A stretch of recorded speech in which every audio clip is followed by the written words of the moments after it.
Fala galera, fala aí do Vasco na Sul-Americana, o Vasco que vai estrear na Sul-Americana contra a LDU, uma equipe que já tem uma tradição, já é bem conhecida, né? Campeã da Libertadores, campeã da Sul-Americana também, e uma equipe que no momento ela é líder do campeonato equatoriano, né? Um campeonato que vem aí relativamente surpreendendo, né? A gente já viu aí, por exemplo, no ano passado, o Barcelona do Equador chegando na semifinal da Libertadores, então isso mostra que o futebol equatoriano, apesar de não ter tantos jogadores com uma qualidade técnica mais evoluída, são equipes bem trabalhadas taticamente, com alguns jogadores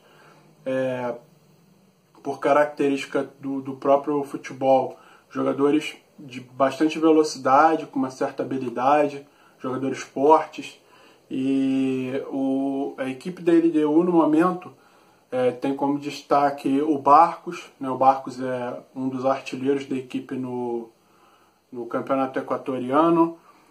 Tem um jogador chamado Anangonó, alguma coisa nesse sentido, também vem fazendo bastante gol na equipe da LDU, né? Um jogador que é mais desconhecido, né? Porque o Barcos já jogou aqui no Brasil, no Grêmio, no Palmeiras. Então já é um jogador que naturalmente ele vai chamar a atenção da defesa do Vasco. A LDU que na Sul-Americana ganhou os seus 2 jogos contra uma equipe boliviana, né, que não é algo muito surpreendente, mas nos 2 jogos a LDU ganhou por 1 gol de diferença, mas sempre levando 1 gol. Então isso mostra que eles têm uma defesa não muito segura, né, não muito compacta.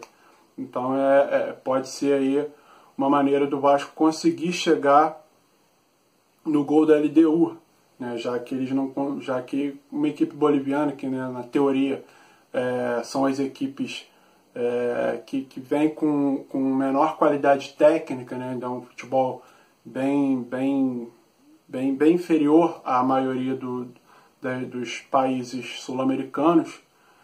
E o Vasco chega aí chega na Sul-Americana com boas chances aí de passar pela LDU, né? Eu acho que o Vasco ele é uma equipe que, apesar de ter frustrado um pouco seu torcedor durante esse ano, é uma equipe que oscila, né? A gente viu aí o Vasco perdendo em casa para o Botafogo por 2-1 e empatando com o Cruzeiro, que é uma equipe com mais qualidade técnica, lá em Minas, né? O Vasco conseguiu empatar com o Cruzeiro lá.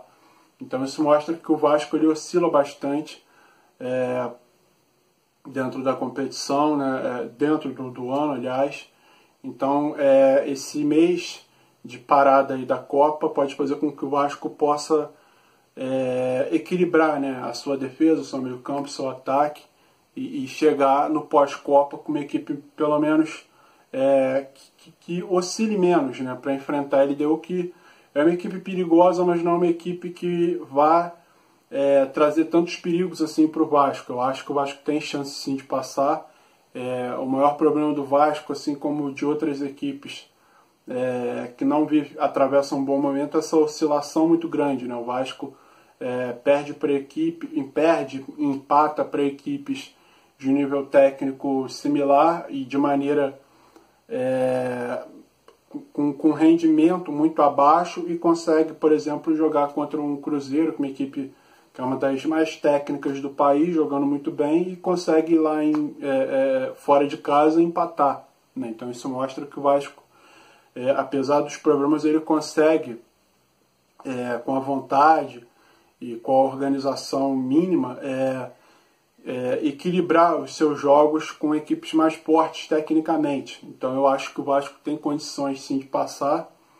Se fosse para apostar, justamente pelo Vasco oscilar de maneira tão grande, né? Ele joga muito mal, mas consegue em alguns jogos jogar muito bem contra equipes mais fortes. Então eu acho que esse mês de treinamento que o Vasco vai poder ter para jogar contra a LDU, né, e para o Brasileiro, eu acho que o Vasco chega contra a LDU num patamar um pouco melhor do que vem no momento. Se o jogo fosse nesse momento, eu já ficaria com o pé atrás nesse jogo, né?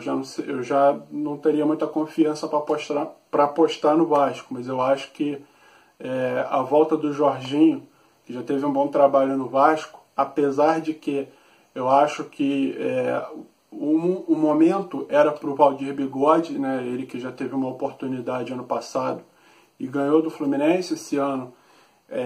Ele empatou com o Cruzeiro, né? A equipe comandada por ele empatou com o Cruzeiro. Então acho que a vez era dele, mas enfim, o Vasco optou por trazer o Jorginho e trouxe a tiracolo o PC Guzmão, né, para trabalhar, se não me engano, ali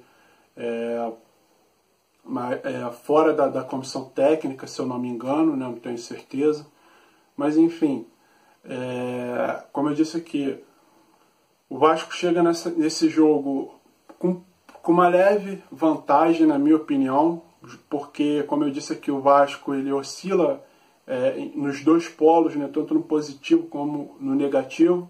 Então eu acho que esse período aí de parada no futebol mundial, o Vasco vai poder aí trabalhar e diminuir essa oscilação, pelo menos. E aí eu acho que o Vasco chega bem forte contra a LDU, né, o Vasco que tem aí alguns jogadores da base, né, subindo, né, tendo mais oportunidade, né, o Andrei que vem fazendo golaços, é um jogador que pode estar crescendo, né, pode crescer bastante para a volta do futebol, para a volta dos jogos depois da Copa, né, um jogador que pode chegar num outro status, e mais alguns jogadores. E bom, galera, não tem muito o que falar, né? O Vasco ainda é um time que tá se encaixando, está procurando a sua equipe. E bom, sobre a LDU eu já falei, o meu palpite já foi dito também, né? Eu acredito que o Vasco tem condições de passar, mas vai ser um jogo bem difícil, né? A LDU é uma equipe que, como eu disse aqui, já tem uma tradição nas competições continentais, vem bem no campeonato deles. Mas eu acho que o maior adversário do Vasco nesse jogo é o próprio Vasco, nessa oscilação. E bom, galera, é isso. Valeu, um abraço.